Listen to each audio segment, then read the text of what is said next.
pumunta siya sa kumbinto upang hingin ang pagpapalaya. Sulat mo na lahat ng guhit na gusto mo. Magnanakaw!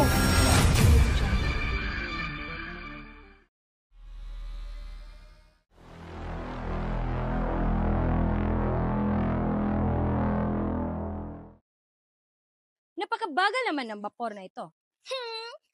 Ano pa naman yung mga maliliit na bangkang iyan? Napakasagabal sa daanan. Pati ang mga Indio. Dito pa talaga sa ilog naliligo at naglalaba. Mga perwesyo sa mundo.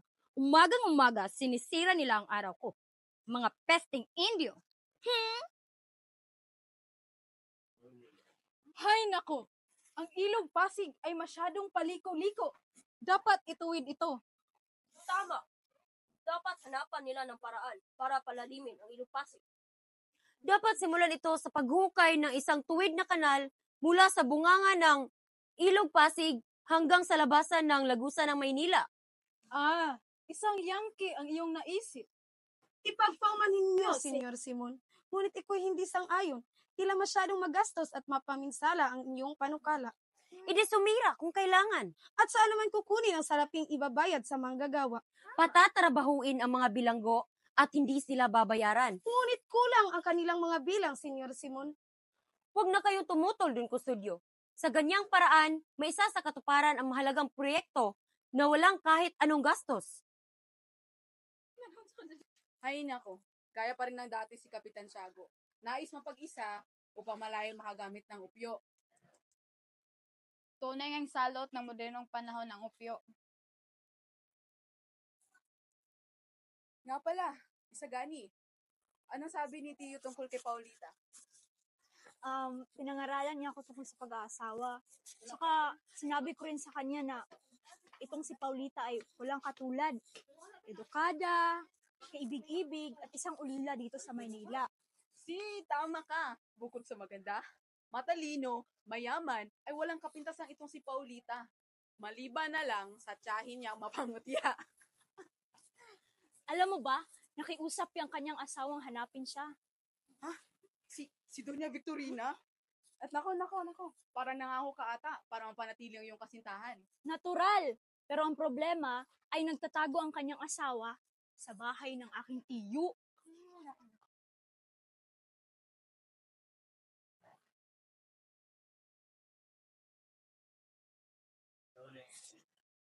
Oo nga. Kumusta, Basilio? Senyorito. Bakasyon na ba kayo?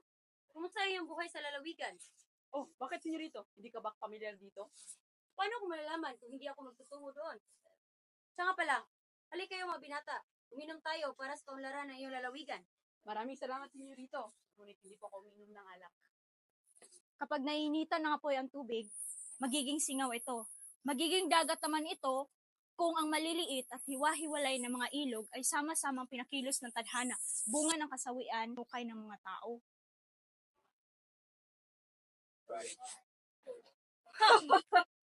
Masamang panahon.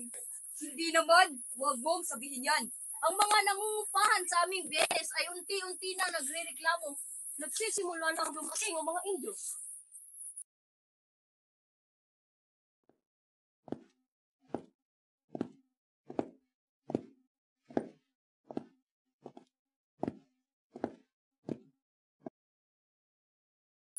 Saan kayo nanggaling? Hindi niyo nasaksihan ang pinakamagandang bahagi ng biyahe. Nakakita na ako ng napakaraming ilog at tanawin. Kaya interesado lamang ako sa mga bagay na nagbibigay ng alamat. Mga alamat, mayaman ang ilog Pasig dyan. Mayroong tinatawag na malapad na bato. Ito'y sinasabing sagrado dahil tahanan daw ito ng mga espiritu. Naku, wag na. Alam na yan ang buong mundo. Paumanhin. Pero hindi po namin alam ang alamat na iyan. Sige na nga. Dati raw may isang estudyante na nangangakong magpakasal sa isang dalaga sa kanila ngayon. Ngunit, nakalimutan niya ito. Dahil sa tapat ang babae ay hinintay niya ang lalaki. Lumipas ang mga panahon at naksay niya ang kanyang kabataan sa paghintay. Anong nangyari sa lalaki na nangako sa kanya? Ayun, nabalitaan niya na naging arsobispo na sa Manila. Dahil dito, pumunta siya sa Manila at hinanap ang lalaki at pinatira niya doon ang babae sa kuweba na pinatayo ng arsobispo. Aba, magandang alamat yan. Gagawa ako ng artikulo tungkol dyan. Sa tingin nyo, tama ba na binigyan ng arsobispo ang babae ng kuweba? Maaari namang sa Santa Clara. Hindi ko maaring husgahan ang inasal ng arsobispo. Itay, may dumating kanina at sinabi na pagmamay-ari daw nila ang lupaing ito. Ganun ba? Ano naman ang napagkasunduan ninyo? Napagkasunduan namin na magbabayad ako taon-taon ng 20 piso o 30 piso bilang upa natin sa lupaing ito. Hay nako!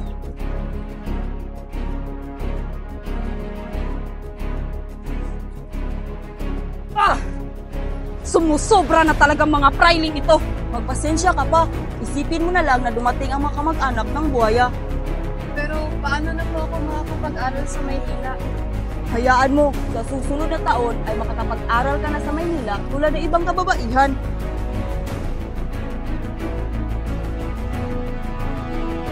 Hindi ito maaari, Itay. Isusuko ko lamang ang lupaing ito kung may sinumang magdidilig na sarili niyang dugo rito. Anak, tandaan mo na sinumang nananalo sa korte ay naiiwang hubad. Lahat tayo ay pinanganak na walang saplot sa katawan, Itay. At kapag tayo'y mamamatay, babalik tayo sa pagiging abo.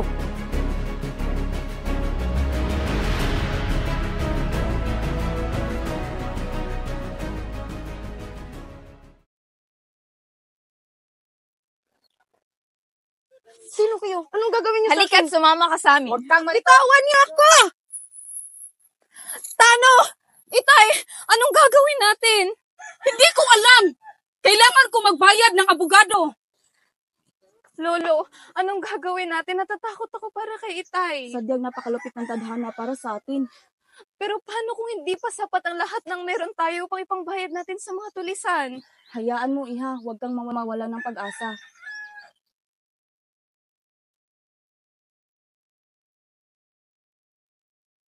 Sa tingin ko, Huli, isang mo na lang ang bahay sa halagang 250 piso. Bayaran mo na lang pag nananalo sa kaso. Hindi po maaari. Ito na lang pong natatanging pagmamayari na meron kami. Hindi ko na po alam kung anong gagawin ko. Nabalitaan ko ang iyong sinapit. Papautangin kita sa isang kondisyon. Talaga po. Maraming salamat po. Manilbihan ka sa akin bilang katulong. Po. Pero alang-alang po sa aking ama, papayag po ako.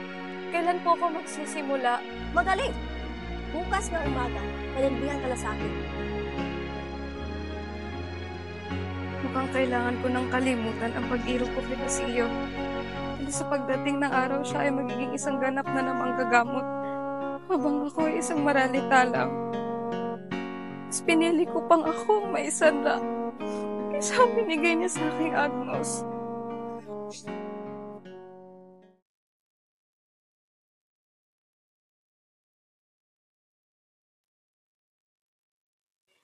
Tigil! Nasaan ang iyong sidula? Naku, mukhang naiwan ko ng aking sidula, senyor. Pasensya na po kayo. Anong pasensya? Hindi maaari ito. Bumaba ka na sa iyong karwahe. Maawa po kayo, senyor. Hindi ko sinasadyang maiwan ang aking sidula. Sa kampo ka na magpapaliwanag. Namatay na ang matandang lalaki na tagapangalaga ng kagubatan Ano kinamatay niya? sa katandaan. Sa katandaan? Kung namatay lamang sa sakit, ay ayos lang. Nga pala, wala na ba ibang balita? Dinukot na nila si Kabisang Talis. Ho! Kawawa naman ang kanilang sinapit. Kumusta na kaya si Huli? Sisiguraduhin kong walang sumusunod sa akin. Para na rin sa aking kaligtasan.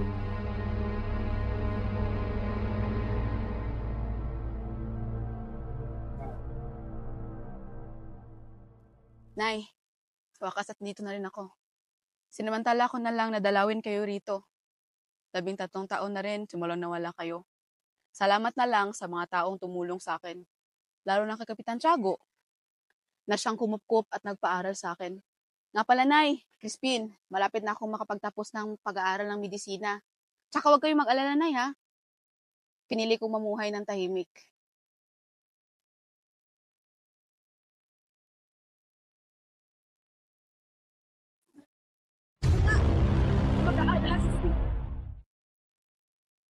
Pagtutulong ko sila, Ginoo. Sino ba ako sa tingin nyo?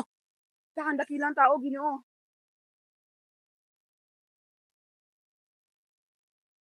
Basilio, ikaw ngayon ay nagmamay-ari ng isang lihim na maaring magdudulot sa akin sa kapahamakan. Tama. Dumating ako dito, 13 taon ang nakalipas.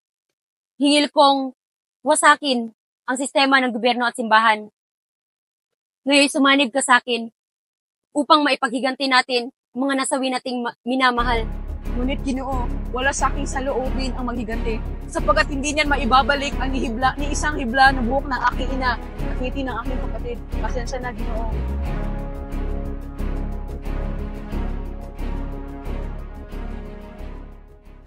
Ang himala ng Santo Niño.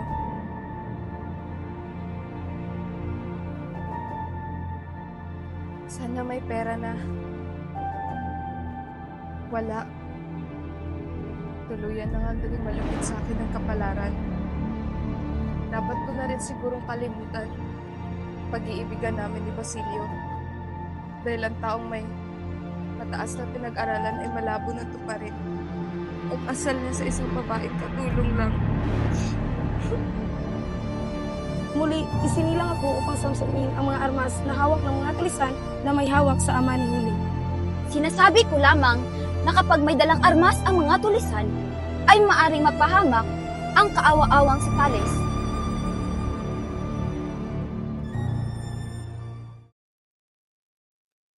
Mahal na Ginoo, kung inyo pong pahihintulutan, nais ko po sanang magpalipas ng ilang araw dito sa iyong tahanan. Isang karangalan ang makasama na katulad ninyo kahit sa panandaliang panahon. Halika. Ika'y umupo. Subalit, matanong ko lang, sapat na ba ito ang aking revolver para protektahan ang aking sarili? Mayroon silang mga armas na kayang pumutok ng malayuan. Ang revolver na ito ay hindi pang malapitan.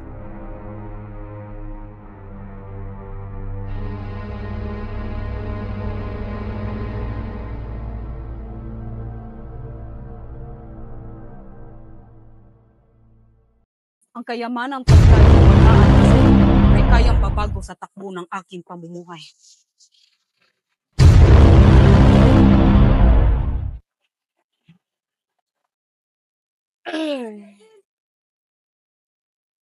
Bakit narito ang lagayan ng aking revolver? Bakit walang laman? Ano ito?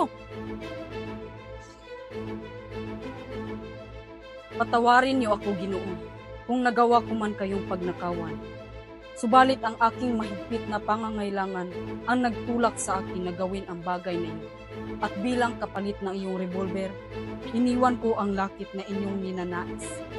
Kinailangan ko ng armas upang umanib sa mga tulisan. Pinapayuhan ko kayong huwag nang magpatuloy.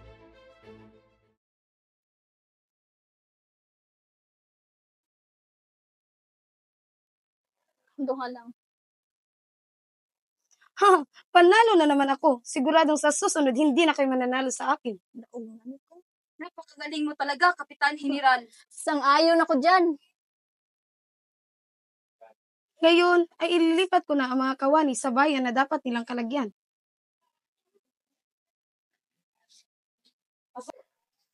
Aba, kayo ni Padre Rene ang magbabayad ng pagkakawang gawa, panalangin at kabaitan, hindi ba? Ang kabaitan ay taglay ng bawat isa. Hindi katulad ng inyong mga diamante at brilyante na palipat-lipat ng kamay. Ang kabaitan ay nasa pagkatao na namin. Kung gayon, papayag na lang ako na bayaran na lang ninyo ng mga pangako. Lilimutin ko ng 5 araw ang karalitaan, pagkababang loob at ang pagkamasunurin. Ang kasamaan ay wala sa mga tulisan sa bundok, kundi nasa mga tulisan sa bayan at sa mga lungsod. Ang mga guro dito ay masyadong umaabuso. Kalabisan ang hingihigit pa sa inang bayan. Filibusterismo. Inang bayan muna, bago ang lahat. Penitente. Siya ka bang nagbakasyon kahapon? Oo, ikaw, kumusta ang iyong bakasyon? Mabuting. Alam mo ba kung sino nobya ni Basilio? Isang katulong, walang pera, at hindi rin marunong magdasal. Ha! Alam mo ba kung anong tinalakay natin professor kahapon? Walang tinalakay sa klase kahapon. Mabuti naman. Halika, tayo mag-Dia Pichido.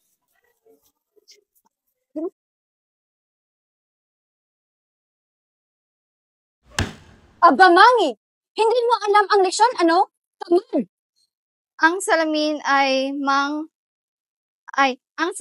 anumang makinis na bagay sa ibabaw na ginawa upang makita ang anumang makita pag iharap dito.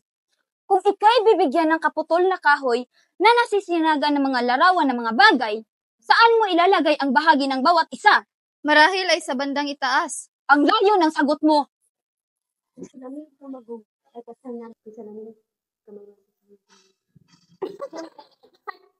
Ikaw, Placido, hindi kita tinatanong ngunit nais mong sagipin ang iba. Tumayo ka't ikaw ang sumagot sa aking mga katanungan. Mas mainam na ang tawag sa iyo'y Placidong Bulong. 15 araw ka nang liban, isa pa at magbabakasyon ka na. Ngunit, 4 na araw pa lang akong lumiban. Sa tuwing liliban ka ng isang araw, 5 ang katumbas nito. Ilan ba ang 5 makalima? 25 po. 3 beses pa lamang kitang nahuli. Ilan ba ang 3 makalima? 15 po. Kapag lumiban ka pa ng isa, ay lalabag ka na. Mamarkahan na kita ng isang guhit dahil di mo alam ang leksyon ngayon.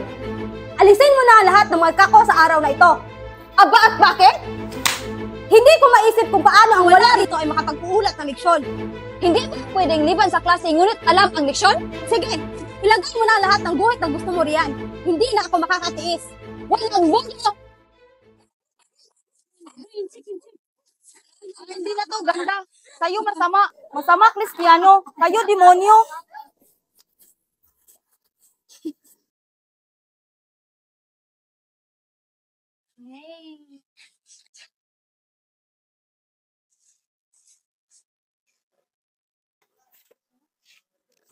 Sinisigurado kong magtatagumpay tayo sa aking panukala dahil ako ang isa sa dapat ng samahan ito. Ka nang umasa. Magiging positibo ang resulta ng petisyon. Aba, hindi sakaling magtagumpay ang petisyon. Huwag niyo akong sali dyan. Napaka-negatibo ng pag-iisip mo, Pex. Wala ko ibig sabihin dyan, Sandoval. Naniniwala ko na may sarili siyang pagpupuro. Katotohanan lamang katotohanan. Ang iba ay haka-haka lamang. At ilan sa mga ito ay ayaw kong tawagin supersibo. Ayan na, supersibo na ang pinag-uusapan. Hindi biro ang mga bagay na ito. Ito ay seryosong bagay. Dahil sa gabi ang magiging oras ng klase, makasisira daw iyon ng kagandang asal ng mga mag-aaral. Anong laban? Ang universidad ay may tungkulin tugunan ang mga pangangailangan ng mga estudyante. Hinay lang mga Ginoo, hindi ako makaprayle. Ngunit, iyon ang nakikita ko. Ayun na naman kayo, walang alam kung hindi negatibo. Kailangan huwag tayong mawalan ng pag-asa. Nakipagkita ko kanina kay Padre Irene. Mabuhay si Padre Irene. Sinilaysay sa akin ni Padre Irene kung ano ang naganap sa Los Baños. Ang mag-aalas na Simon, anong kinalaman niya dito? Tumahimik ka. Iyan na ang kanilang isinagot kay Padre Irene. Ngunit, ayon sa kanya, ito ay mabuhay uli. Nasa kamay naman ni Don Custodio ang ating panukala. Mabuhay si Don Custodio. At kung hindi pumanig si Don Custodio sa atin. Yan din ang akong hinaing kay Padre Irene. Subalit, nailantad na ang suliranin sa hamong ito. Ah, tama. Alam ko na. Si Pepay ang mananayaw. Ako na lang ang pupunta kay Pepay. Lamang ang kaibigan ko naman siya.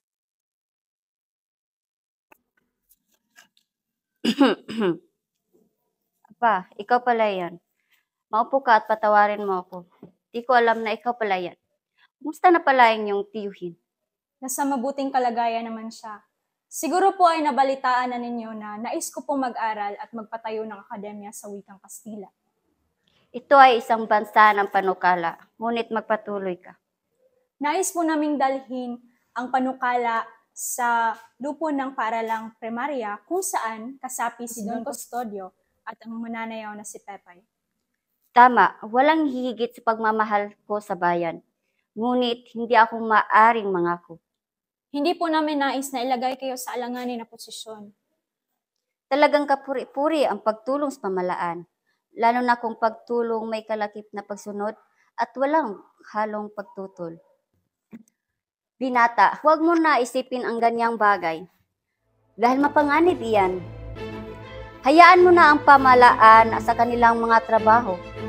Ang pamahalaan ay binuo upang dinggin ang hinanaing ng mga mamamayan nito.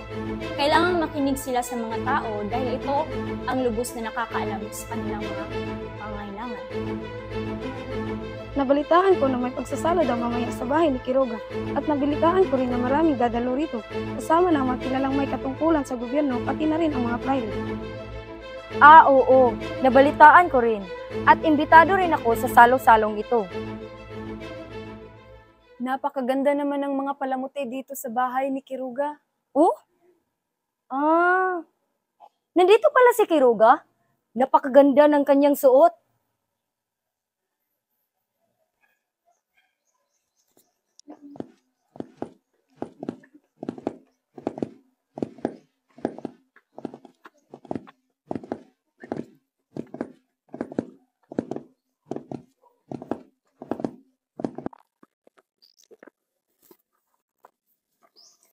Senyor Simon, nandito na pala kayo. Halina tayo magsalo-salo.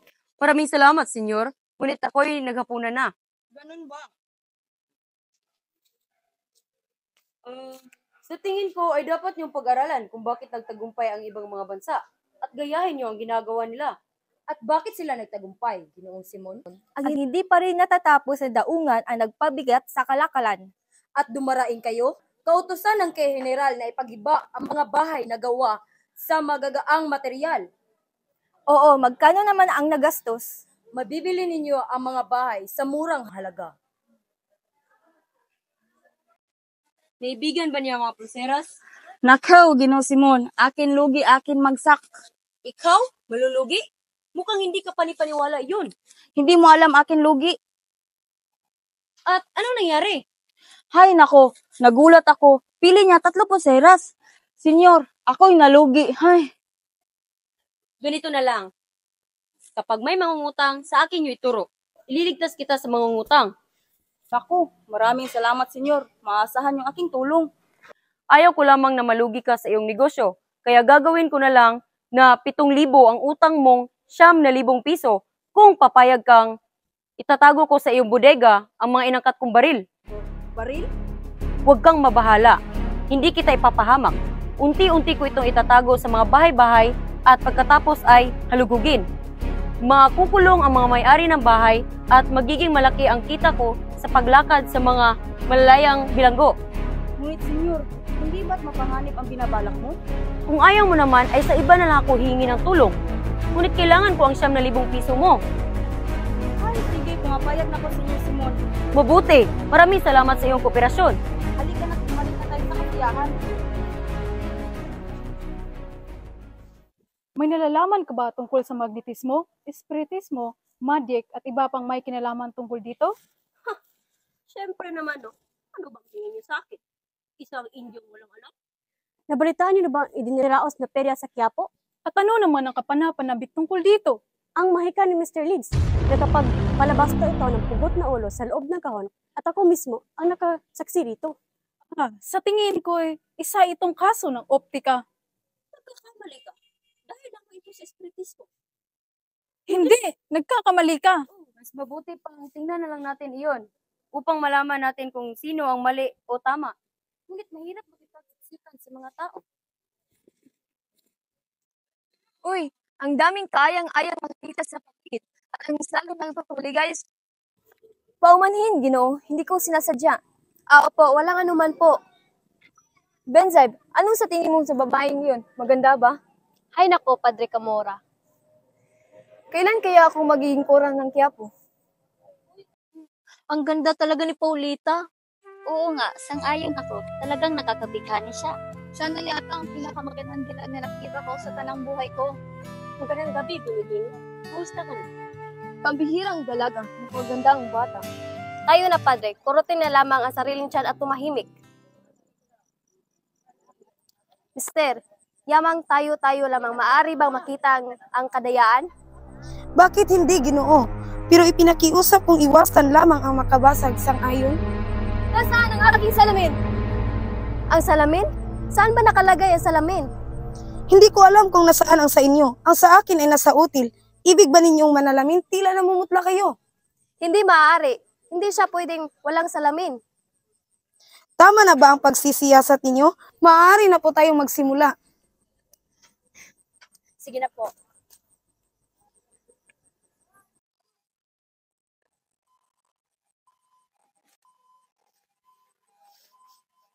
amoy bangkay.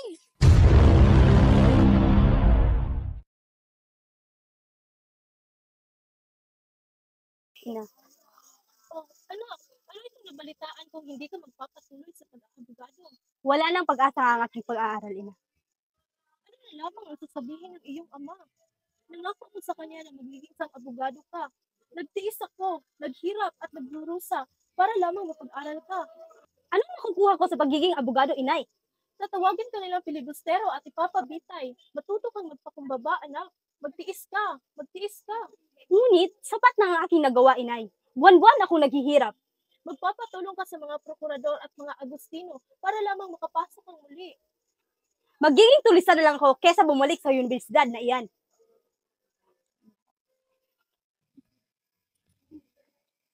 Ginoong Simon, maari ba kitang makausap? Mabuti! Sumama ka sa akin sa Kali Iris.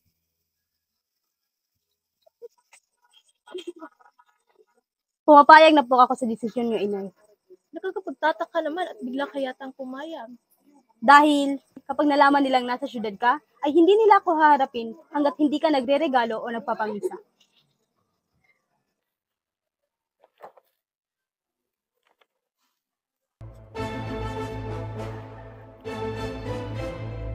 Ano ba ang laman nito? Ito pala ang taniyag na proyekto ng Akademya ng Sining at Kalakal. Anong kadimunyuhan? Ang mga Agustino ang siyang namamahala rito. Hindi ba kayo papasok? Hindi na kami umabot sa ticket. Mabuti. May palko kami. Hindi dadalo sila Basilio. Halika na.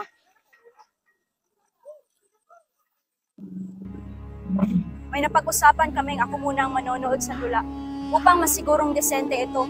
Ngunit bakit nandito siya kasama ang aking kaagaw? Tinutubuan na kaya siya ng pag-ibig sa mga kaakit-akit na artistang iyan? Ang mga taong Cervantes sa mga taong utusan, habang ang mga domestic sa mga taong utusang domestic. At ano naman ang kaibahan ng Cervantes at domestics? Ang mga domestic sa mga yaong naapamon na, samantala ang mga Cervantes sa mga taong may asal ng taong gubat. Tama, totoo iyan. At ang iba'y walang galang. Marunong ng wikang Pranses si Juanito. Kahanga-hanga, di tulad kay Tiburcio. Kung mamatay siya, si Juanito lamang ang swerte pakakasalan.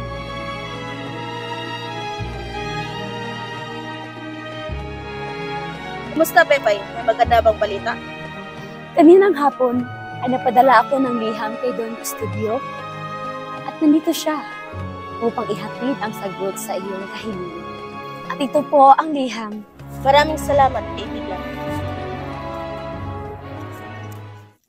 Narito na ang liham mula kay Don Custodio na ibinigay ni Pepay, ang kanyang kasagutan sa ating kagustuhan. Petrona, huli na nang dumating ang iyong liham. Niharap ko na ang aking rekomendasyon at ito'y sinang-ayunan. Gayunpaman, ang pagpapasya ko sa panukala ay naayon sa ibig mangyari ng iyong mga ipinagtanggol. Magtutungo ako sa dulaan at hihintayin kita sa may pintuan pagkatapos ng palabas. Ang nagmamahal mong kalapati, Custodine, at iyon ang kanyang iminungkahi. Mabuti ng tao yan. Mabuti nga, wala naman akong nakikitang masama dito. Mungkahi rin ni Padre Irene na magkaroon tayo ng salo-salo bilang pasasalamat.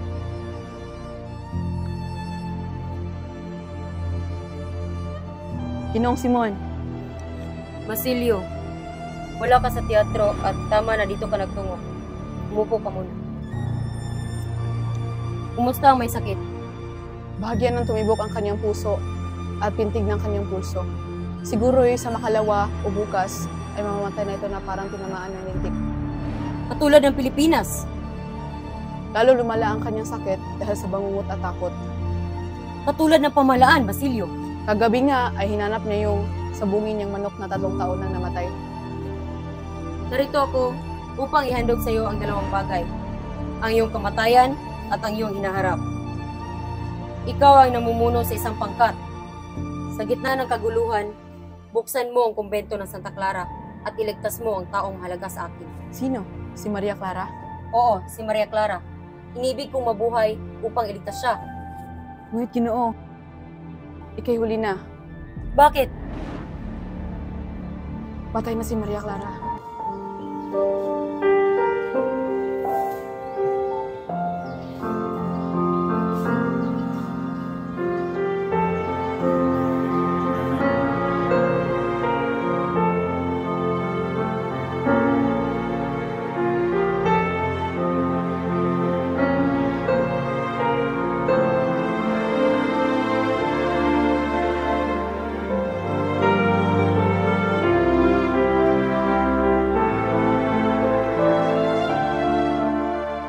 Patay? Hindi siya patay. At ngayong gabi, ililigtas ko siya at ikaw ang mamamatay. Ilang araw na siyang may sakit nung bumisita ako sa kumbento para makibalita. Patay na si Maria Clara, Ginoo. Patay? Namatay na hindi ko man lang siya nakita at hindi niya nalaman na buhay ako? Patay na nagdurusa? Ginong Simon!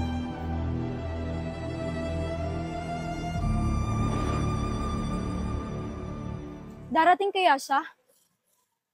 Oh, Paulita, dumating ka. Magandang umaga po. Ikaw, May nalalaman ka ba kung saan nagtatago ang hangal kong Tiburcio? hindi ko po alam. Di bali na. Pupuntahan ko muna ang aking mapapangasawa. Nakakapanibago na nandito ka. Ikaw ang unang nakipagtipan sa akin. Paanong di? Ngunit, hindi mo ko tinitingnan kagabi. Ang iyong mga mata ay hindi mahiwalay sa mga artista. Nasa iyong atensyon ko. At ang ideyang pumunta ka kahit may pinag-uusapan na tayo. Pinilit lamang ako ng aking ali sa pag-asa na makita kita. Ngunit bakit kasama mo si Pelaez? Hindi ko siya mahal. Ang aking ali ang umiibig sa kanya. Kung paparoon ka kahit minsan yakapin ng iyong landas at laruin ng mga daliri ang tubig sa batisan. Ngunit, ang sabi nila, daraan ka pa ng maraming bundok upang makapunta doon. Hindi magtatagal, magkakaroon din ng daang bakal. Ngunit, kailan pa? Kung ako'y uugod-ugod na dalaga? Paulita, halika na't baka ikay sipunin.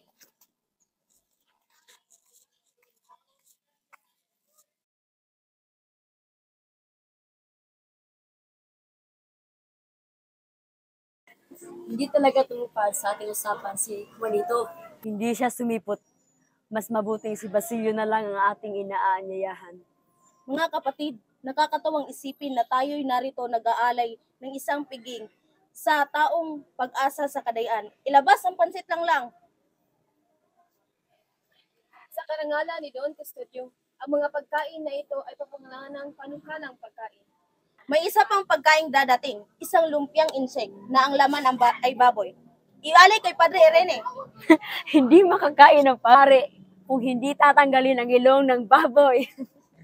Tanggalan ng ilong si Padre Irene. Kaunting paggalang mga Ginoo. Ang ikaapat na ulam ay pansit na inihahandog sa pamahalaan at bayan. Pinagtibay.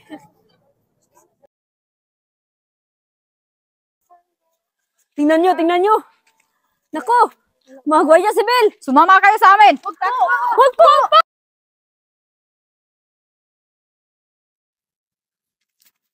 Ano nangyayari? May kaguluhang nagaganap? Si Ginong Simon. Ngunit, di naman natuloy ang kanyang balak. Magandang araw, Ginoo. Anong nangyayari? Basilio, nasa piging ka ba kagabi? Hindi po at masama po ang pakiramdam ni Kapitan Tiago. At Mabuti kung ganun. Ngunit ikaw may kasapi sa kapisanan ng mga mag-aaral. hindi po, nabay po ako ng butaw. Kung gayoy, punitin at itapon ang mga papeles na mapapahamak sa iyo. Ngunit Ginoo, ako'y walang papeles. Si Ginong Simon ba'y Wala siyang kinalaman, siya'y sugatan at ngayon nakahiga. Hindi siya ang kumikilos, iba, kakilakilabot. may mga tulisan ba? Wala, mag-aaral lamang. Nakakuha sila ng mga paksing na masasama sa universidad. Mga mag-aaral ang pinagbibintangan. Mag-ingat ka ngayon. Sige po, Ginoo. Maraming salamat. Ano yun? Bakit nagkakagulo? Tara, tingnan natin. Ano yan? Kayo siguro ang naglagay nito. Sumama kayo sa akin.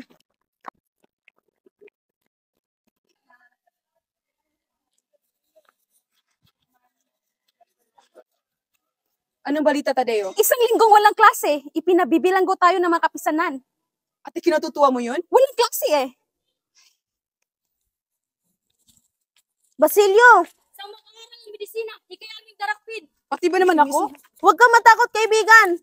Pumunta ka na sa karwahe. Ibabalita ko sa iyo ang nangyari sa piging. Ginoong Isagani, pinapatawag niyo raw po ako, Padre Fernandez? Maupo ka. Lubos kong kagigiliwan kung makausap kita sapagkat ikaw ay mahusay na mamamayag tungkol sa aming mga Dominiko. Mahigit 8 taon na ako natuturo at maraming estudyante na akin naturuan. Ngunit marami pa rin kanila ang nanira sa aming talikuran, ngunit humahalik sa aming kamay kapag nakarap. Hindi niyo po sila masisisi. Ang kasalanan ay nasa nagturo sa kanila ng pagkukunwari. Ano ba ang nais niyong gawin ng mga Pilipinong mag-aaral? Padre, gawin niyo ang inyong tungkulin.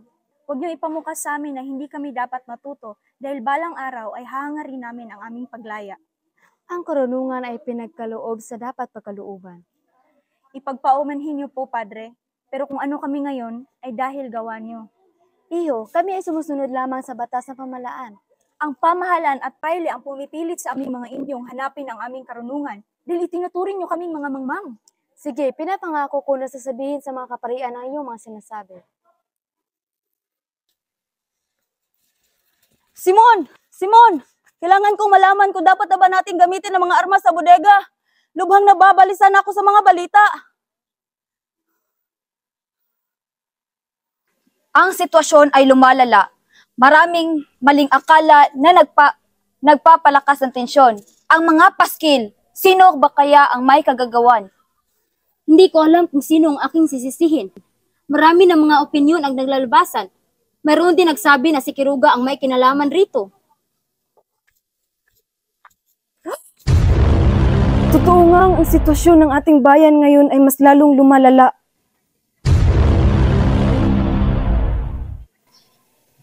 Namatay si Kapitan Tiago na hindi man lang nakapagkumpisal. Kung ganon, hindi dapat ipagkait sa kanya ang bendisyon at misa de requiem dahil kahit mga insik ay binigyan nito. Si Kapitan Tiago pa kaya na malakas mag-abuloy sa simbahan?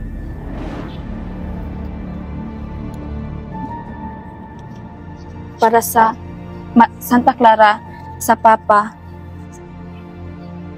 sa Arsobispo at sa korporasyon ng mga praile, ang 20 pisong ito ay iniwan niya para sa matrikula ng mga mahirap na mag-aaral.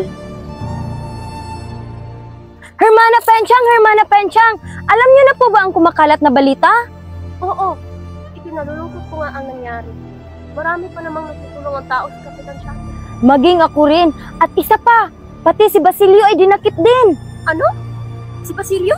Oo, at maaaring ipatapon at ipapatay sila, gaya ng pagkakapatay ng 3 pari sa Cavite. Nagawa nila iyon sa mga pari. Paano pa kaya kay Basilio? Mabuti nga sa kanya. Parusa yan ng Diyos. Mabuti na lamang at aking napaalis po. Ayaw kong makaaway ang mga praile. Pinilit ko siya na humanap ng pera para ipambabayad sa akin. Hermana, ang kaawa-awang si Basilio, wala man lang akong nagawa sa sinapit niya. Natatakot ako, Hermana, hindi ko na alam anong gagawin ko. Ang tanging tumatakbo sa isip ko ay yung hihingi ako ng tulong kay Padre Camora. O siya, at isusubukan. Walang mangyayari sa iyo kung kay aking gagabayan. Pero Hermana, natatakot po ako sa hinihiling kapalit ni Padre. Huwag kang mag-alala. Sasamahan kita ron at kay aking gagabayan. Salamat po. Padre Camora, maaari niyo po ba akong tulungan? Ano yun, Huli? Si Basilio kasi dinakip. Wala na po akong ibang malapitan sapagkat si Kapitan Tiago po ay lumisa na. Maaho po kayo, tulungan niyo po ko, Padre. Batid mo na ang papalit sa iyong hinihingi. Wag.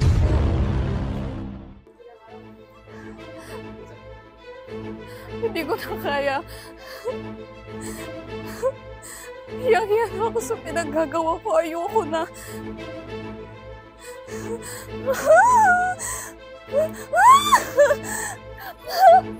Oh!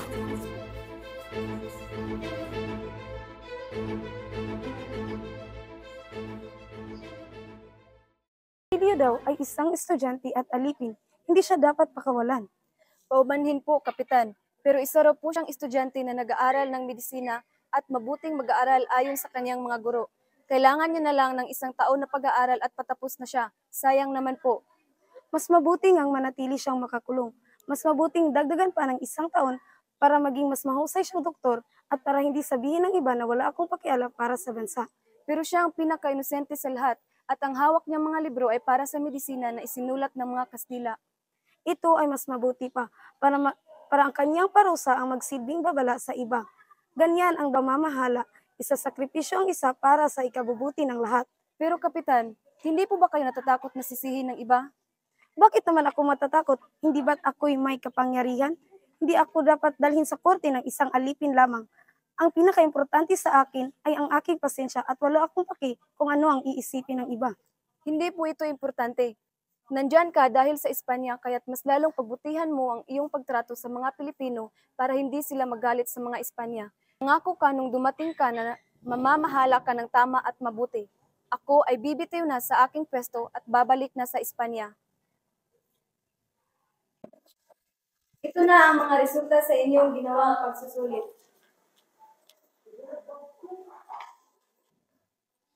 Hindi naman eh.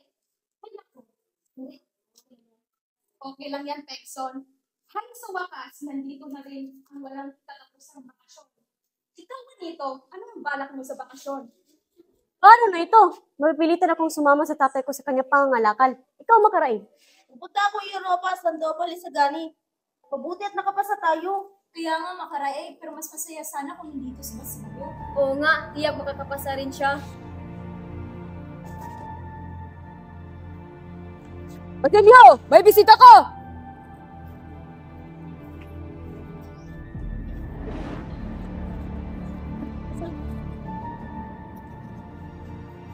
Ginoo, meron po akong dalang bagong balita para sa inyo. Ano yun, Sinong? Balita po galing sa Tiani. Tungkol saan? Tungkol po sa mga mahal ninyo sa buhay. Sino? Si Huli at sa Titandang Selo po. Ano? Ano nangyari sa kanila? Si Tandang Selo po ay nawawala. Ano? Kailan? Ano nangyari? Si Huli, kumusta? Si Huli po ay... Ano? Ano? Si Huli po ay patay na. Ano? Hindi ko po alam.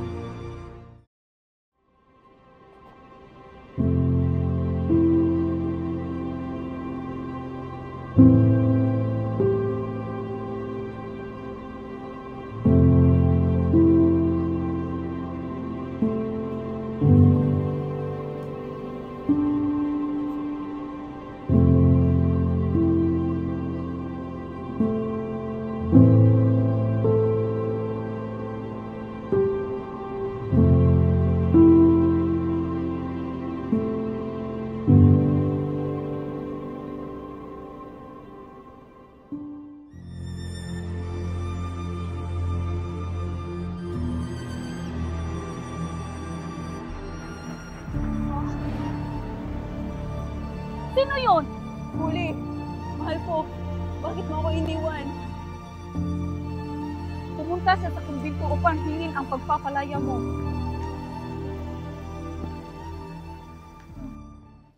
Hindi na maaring ipagpatuloy namin ni Isagani ang relasyong ito. Hindi matatawaran ang pagkakamali niya.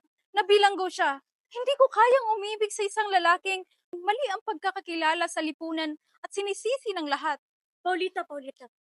Sana'y mapakinggan mo ako sa aking hiling. Ako isang matalino, maiksi at masayahin na anak ng isang mayamang mga ngalakal. Mas mabuti para sa iyo kung ako ang pakakasalan mo. Kung sa bagay, mas kukomportable ang buhay ko kung ikaw ang pakakasalan ko. Kalimutan mo na ang indyong si Isagani. Ako na ang mahalin mo.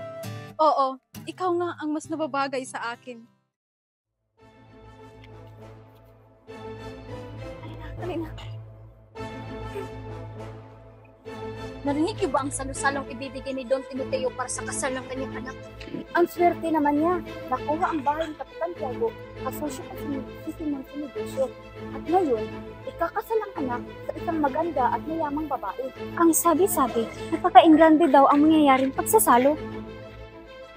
At si Kapitan Henry daw ang magiging nunong. Sigurado akong si Simon ang taong nag-aayos nito. Kailan na ang kasal nila? 2 araw bago umalis ang kanyang kamahalan. Si Simon raw ay magre-regalo ng mga brilyante at perlas sa ikakasal. Bakit naman napakagrande ng regalo niya? Ito ang paraan para gulatin ng mga tao sa kanyang pamamaalam. Wala namang natira sa kanya dito sa Pilipinas. Halika, Basilio.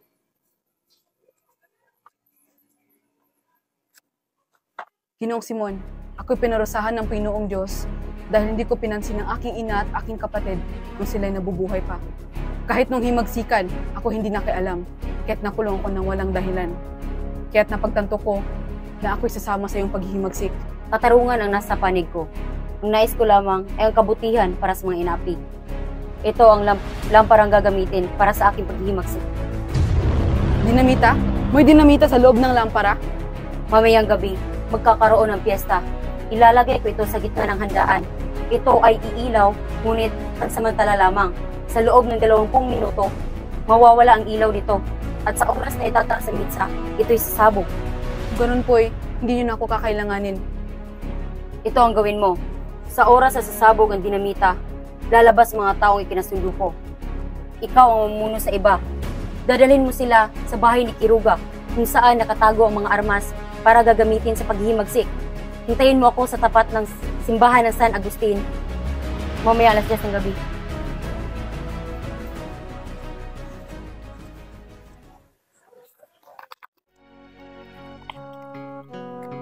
Nalulungkot ako para kay Isagani.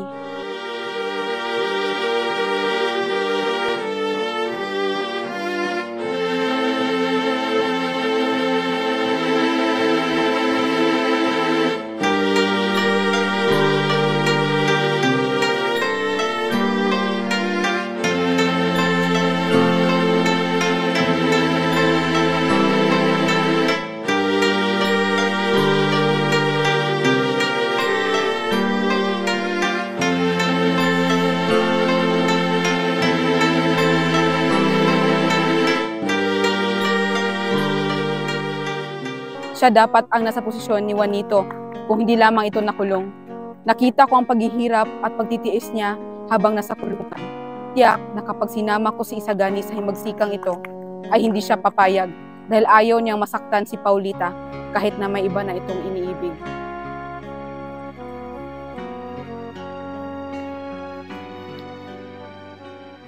Narito na, Kapitan, General!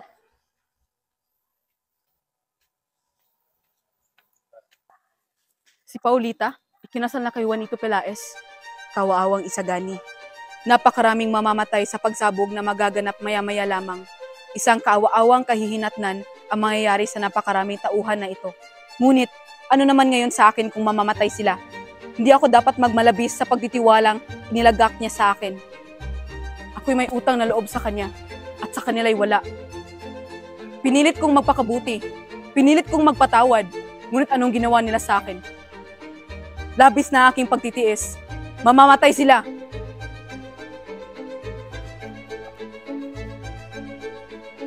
Oh, ang Ginoo ay naglalakad na, dala ang kanyang lampara.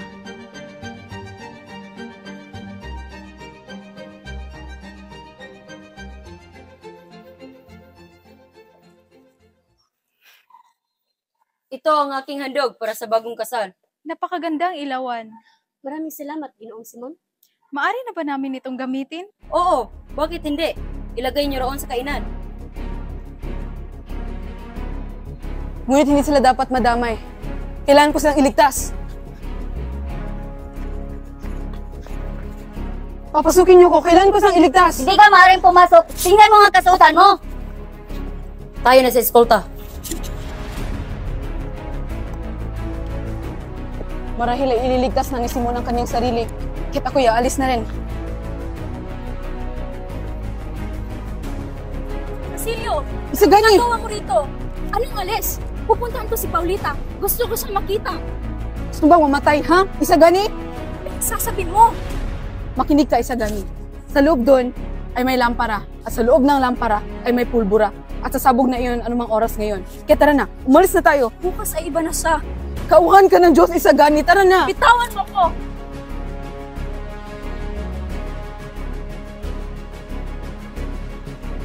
Ano ito? Isang papel?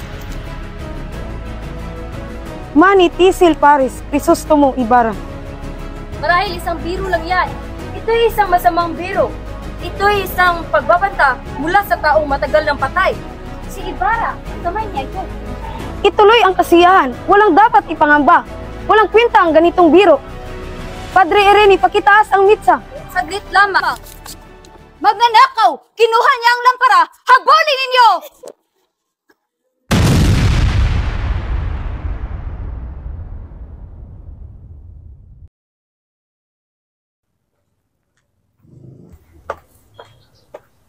Ginoong pasensya na, hindi pinayagan na ilathala ang pahayagan sapagkat ayaw ng Kapitan General na may lumabas na balita ukol sa nangyari sa nakaraang gabi ng kasalan.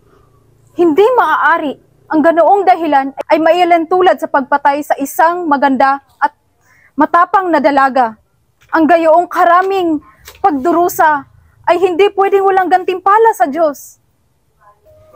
Ang mga tulisan ay nahuli na at sinabi na ang may pakanan ng lahat, isang lalaki na kamukha ni Simon sa kanyang pagkakalarawan. Kailangan nating mahanap ang mag-aalahas ni Simon dahil siya ang may pakanan ng lahat ng kaguluhang ito. Ilang magsasaka at bihag natin ang itong pinadakip. Kailangan ito para sa pagsugod ng paghimagsik. Tulong! Tutulog na kami! Manahimik! Hoy, mautang! Hayaan mo silang maglakad ng payapa. Ano? Pakitaan mo nga ako ng iyong pagbaril. Parang kakilala ko yun. Tila siya ay may sinasabi. Kailangan mong barilin na yan. Sandali, iyan ay aking ingkong.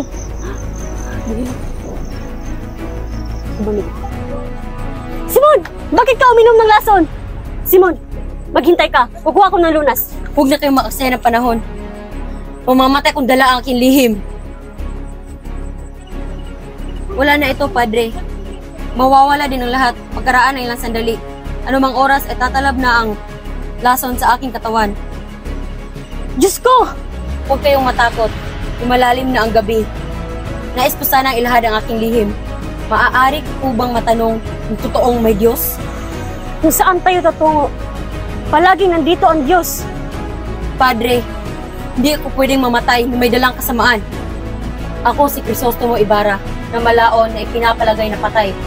Noong araw, tatapos ko mag-aral sa Europa, umuwi ako rito upang magpakasal sa minamahal kong si Maria Clara. Ngunit, ito hindi natupad. Patawarin ka ng Diyos, anak. Alam niya hindi niyo gusto ang lahat. Na ikaw ang nasilaw lamang sa galit at paghihiganti. Hindi man natupad ang iyong mga plano dahil alam niyang ito ay masama. Igalang natin ang kanyang kapasyahan. Palagay niyo po ba, ang Diyos po ba ang nagpapakaloob sa lahat ng ito? Walang makapagsasabi kung ano ang iniisip ng Diyos. Ang tayong hangad lamang natin sa Kanya ay ang kabutihan. Ngunit, bakit hindi niya ako tinulungan? Sapagkat mali ang iyong pamamaraan. Tayong ang pag-ibig lamang ang makakagawa ng dakila at hindi kasamaan. Bakit ako ang pinarusahan? Bakit hindi ang masamang namamahala na walang dulot hindi kasamaan? Kailangang alugin ang lalagyan upang humalimuyak ang bango. Maraming salamat, Padre. Ngayon magaan ang aking kalooban. Diyos ko, Simon! Malibing ka nawa sa kalaliman ng dagat. Ngunit kung kakailanganin ka ng tao para sa marangal na hangarin, ay ipahintulot sa Diyos na matagkasan ka